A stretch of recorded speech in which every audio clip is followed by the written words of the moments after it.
Happy birthday to you, happy birthday to you சாமி. இந்த கத்தி எப்படி பிடிச்சி இது வெட்டணும், இது இப்படி திருப்படி இப்படிதான் வெட்டணும். Happy birthday to you.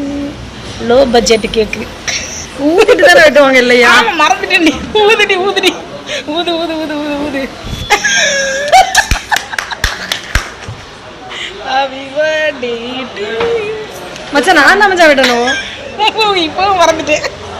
ஒரு நிமிஷம். ஓகே, இவங்க எல்லாரும் ஹாப்பி பர்த்டே கொண்டாடி வச்சு சரியா? சாவுனி இது வந்து ஒரு பன்னு, நோ கேக்கு. அடி போய் இந்த பிள்ளைகளுக்காச்சும் கொடுத்தாலும் நீர் நல்லா இருக்குடி. இனிமேல் இந்த மூஞ்சி வச்சப்பறம் யாரும் திங்க முடியாது. சரி ஓகே. இந்த வருஷம் ஆனால் இன்னும் நீ ஃபாலோ பண்ணுற பற்றியா சொல்றீங்களே, இந்த வருஷம் பிறந்த நாளுக்கு போட்ட மாதிரி ஆகிட்டு